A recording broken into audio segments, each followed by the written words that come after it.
మీనం వారికి కనుక చూసుకున్నట్లయితే మీ యొక్క మీన రాశి వారికి ప్రస్తుతం ఏలినాటి శని నడుస్తుంది అనేటువంటి దీంట్లో ఉన్నారు. కానీ ఏలినాటి శని ప్రభావం గురువు దృష్టి వల్ల తగ్గుతూ ఉంటుంది, ఇది గుర్తుపెట్టుకోండి. కాబట్టి పెద్ద ప్రభావం ఉండదు. మరి మీ మీన రాశి వారికి 3వ స్థానంలో కుజుడు అంటే పరాక్రమ స్థానంలో కుజుడు ఉన్నాడు. చతుర్థ భావంలో బుధాదిత్య యోగం కలుగుతుంది. పంచమంలో గురువు, పంచమంలో ఉండే గురువు శుక్రుడితో కలిసినటువంటి గురువు శుక్రుడు వెళ్ళి 5వ తారీఖు నుంచి 6వ స్థానంలో ఉండే కేతుతో కలుస్తున్నాడు. మరియు అదేవిధంగా మీకు 12వ స్థానంలో రాహు యొక్క సంచారము, దశమంలో ఉన్న చంద్రుడు దాదాపుగా మీకు 6 రాసులు అంటే 3వ స్థానం వరకు తిరుగుతాడు చంద్రుడు.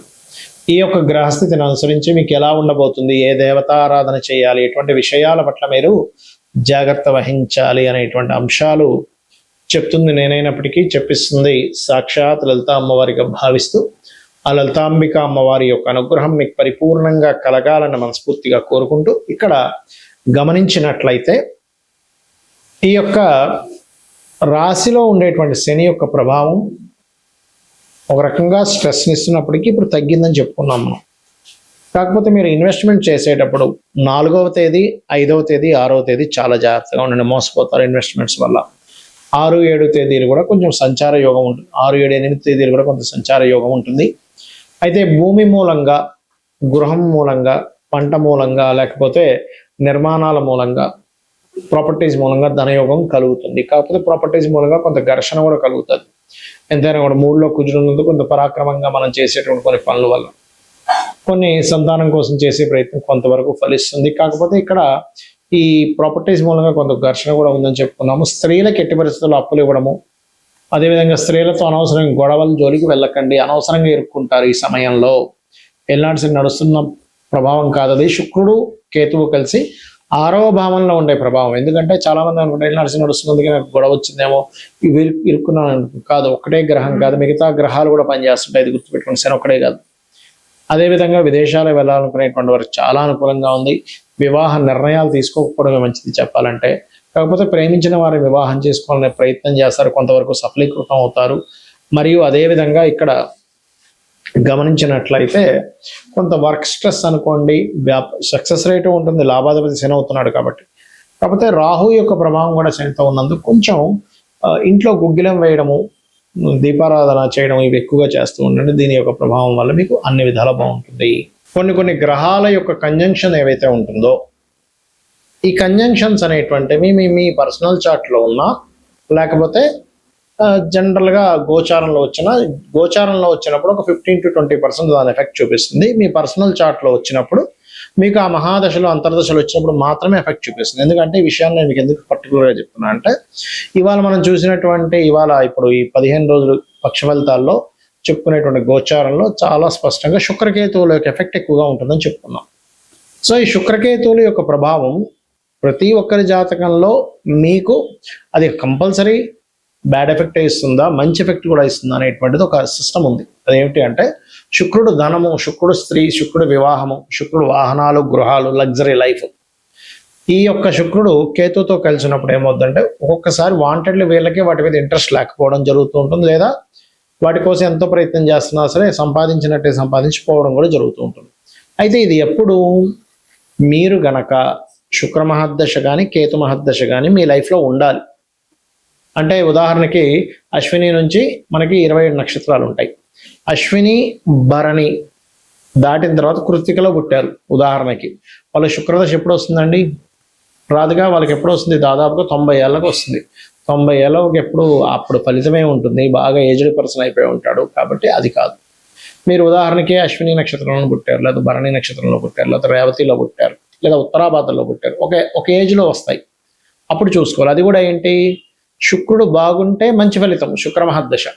శుక్రుడు పాడ ఇలాగే కేతువుతో కలిసి ఉంటే అన్ని స్ట్రక్ అవ్వడం, అంటే భార్య కొన్ని కారణాల వల్ల. కొంతమందికి ఎలా ఉంటుందంటే, జీవిత భాగస్వామితో విడాకులు అవ్వవు, కానీ జీవిత భాగస్వామి ఒక దగ్గర, వీరు ఒక దగ్గర నివాసం ఉంటూ ఉంటారు, గుర్తుపెట్టుకోండి. కాబట్టి ఏంటంటే, ఆ రకంగా ఈ శుక్రుడికి సంబంధించినటువంటి విషయాల్లో ఈ రకమైనటువంటి ఫలితాలు కూడా పొందుతూ ఉంటారు. అదేవిధంగా మరొక విషయం ఏంటంటే, ఇక్కడ మీరు ఎప్పుడైనా సరే గుర్తుపెట్టుకోండి, శుక్ర మహాదశ వచ్చినప్పుడు అందరూ ఏమనుకుంటారంటే, శుక్రుడు అంటే ఇంకేముంది, అసలు అద్భుతం, నేను ఇంకా నాకు ఇంకా లగ్జరీ కొన్ని కోట్లు సంపాదిస్తాను, వాహనాలు గృహాలు ఉంటాయి అనుకుంటారు. కాదు. శుక్రుడు బాగుంటే నిజంగానే అన్ని కోట్ల రూపాయలు ఇస్తాడు, అంతా బాగుంటుంది. కానీ కేతువుతో కలిసి ఉండి, ఆ కేతువుతో కలిసి ఉండి కూడా కొంతమందికి యోగిస్తుంది. అది ఎప్పుడో చెప్తానండి. కొన్ని కెమికల్ రిలేటెడ్, ఫార్మా రిలేటెడ్ పూజాది కార్యక్రమాలు చేయించేవారు, అమ్మవారు ఉపాసకులు, లక్ష్మీ గణపతి ఉపాసకులు, పూజా సామాగ్రి స్టోర్స్ పెట్టుకునేటువంటి వారికి మళ్ళీ యోగిస్తుంది, గుర్తుపెట్టుకోండి. కాబట్టి ఇక్కడ ఏంటంటే మీరు ఏ వృత్తిలో ఉన్నారు, ఏ మహాదశ నడుస్తుంది, మీకు ఆ వృత్తి మీ జన్మజాతకంలో ఉండేటువంటి కాంబినేషన్స్కి కనెక్ట్ అవుతుందా లేదా. అంటే ఎలా అంటే ఒక వ్యక్తి చూడండి, ఒక బీటెక్ చదివాడు, సాఫ్ట్వేర్ చదువుకున్నాడు, అతని సాఫ్ట్వేర్ రంగానికి సంబంధించిన దాంట్లో అతను జాయిన్ అయితేనే అతను చాలా చక్కగా ఆ యొక్క వృత్తిని నిర్వహించగలుగుతాడు.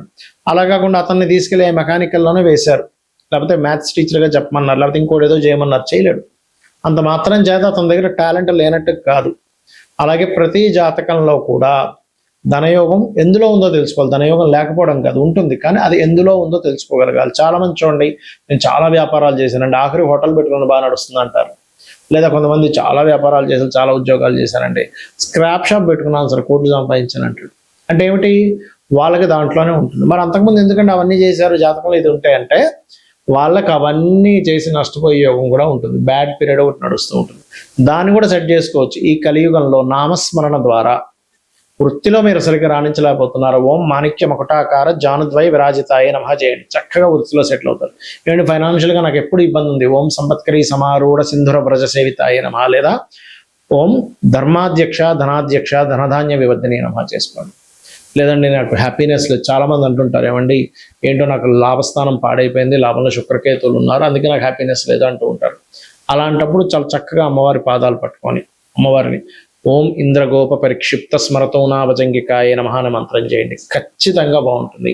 ఈ రకంగా ఏంటంటే ఇది కలియుగం కాబట్టి కలిలో నామస్మరణ ద్వారా మనం తరించవచ్చు. పెద్దగా ఏమి టెన్షన్ పడాల్సిన అవసరం లేదు, దాన్ని యాక్సెప్ట్ చేయగలగాలి. పూర్వజన్మలో చేసిన కర్మ వల్ల ఈ యొక్క గ్రహస్థితి ఏర్పడింది కాబట్టి నేను దీన్ని ఈ రకంగా నేను మార్చుకోగలగాలని ఒక నామస్మరణ మీ యొక్క జీవితాన్ని ఖచ్చితంగా మారుస్తుంది, గుర్తుపెట్టుకోండి.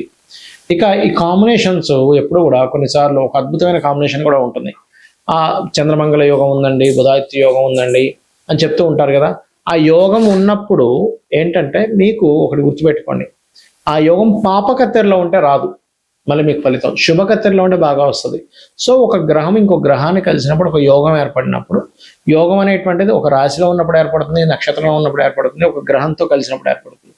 ఆ యోగం ఏర్పడినటువంటిది మీకు ఎలా ఉంది, ఆ యోగం మీకు చక్కటి ఫలితాలు ఇస్తుందా ఇవ్వట్లేదా, అది పాపకత్తెరలో ఉందా శుభకత్తెరలో ఉందా, అది ఎటువంటి ఫలితాలను ఇస్తుంది. కొన్నిసార్లు కొన్ని యోగాలు ప్రదేశం మారితే మంచి ఫలితాలు ఇస్తాయి, కొన్ని యోగాలు ప్రదేశం మారకుండా ఒకే దగ్గర స్థిరంగా ఉంటే మంచి ఫలితాలు ఇస్తాయి, కొన్ని యోగాలు విదేశాలకు వెళ్తే మంచి ఫలితాలు ఇస్తాయి.